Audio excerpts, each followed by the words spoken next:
हम सभी ये तो जानते हैं और मानते भी हैं कि दो फोर्सेस इस दुनिया में काम करती हैं, नेगेटिव फोर्स और पॉजिटिव फोर्स, लाइट एनर्जी और डार्क एनर्जी।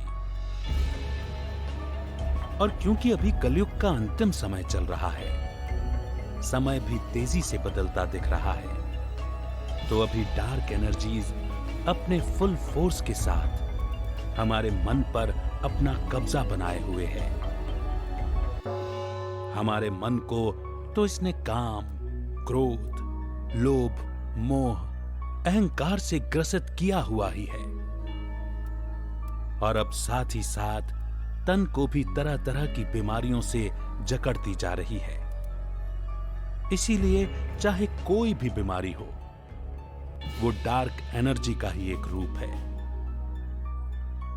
और इन डार्क नेगेटिव फोर्सेस का मिशन ही होता है डर फैलाने का। तो ये बीमारियां आती ही हैं डर फैलाने के लिए।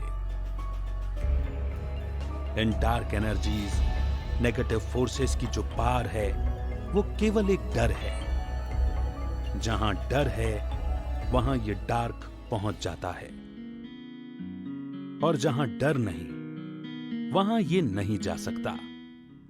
क्योंकि जहां पर सूक्ष्म सा भी डर होगा, वहां ये उस आत्मा को पकड़ लेता है, अपने कब्जे में कर लेता है। तो इसीलिए अगर कोई भी प्रकार के डर के विचार हमारे मन में आते हैं, तो हम उसे बार बार परमात्मा को समर्पण करें। क्योंकि निडरता हमारे इम्यून सिस्टम को भी स्ट्रांग रखती है, वरना डर के या नेगेटिव विचार हमारे इम्यून सिस्टम, हमारी इनर पावर को भी कम और कमजोर कर देते हैं। इम्यून सिस्टम हमारी ही बॉडी की पावर होती है।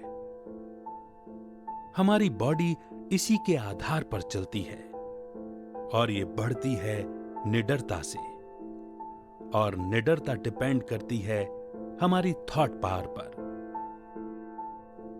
जितने हमारे थॉट्स पॉजिटिव होते हैं, उतने ही हम अंदर से स्ट्रांग होते जाते हैं। और पावरफुल होना अर्थात डार्क एनर्जी का खत्म हो जाना।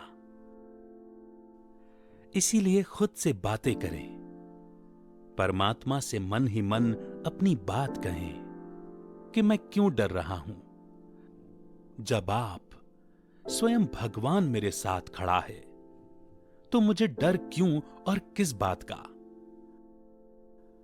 और अगर कोई बीमारी, कोई तन की तकलीफ आ भी गई, तब भी तो भगवान मेरे साथ खड़ा है।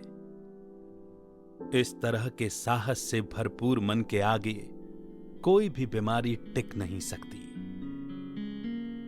मेंटली हमें हिला नहीं सकती, हम पर हावी नहीं हो सकती। और अगर मेंटली हम स्ट्रांग हैं, तो फिजिकली भी हम जल्द ही फिट और फाइन हो ही जाते हैं। तो परमात्मा शिव बाबा भी हम बच्चों से इस समय यही चाहता है कि अब हमारे अंदर बिल्कुल निडरता होनी चाहिए, स्थिरता होनी चाहिए, और परमात्मा पिता पर संपूर्ण विश्वास, निश्चय और समर्पण होना चाहिए। तब ही हर मुश्किल को पार करना आसान हो पाएगा, और लाइट की डार्क पर अर्थात प्रकाश की अंधकार पर जीत होगी।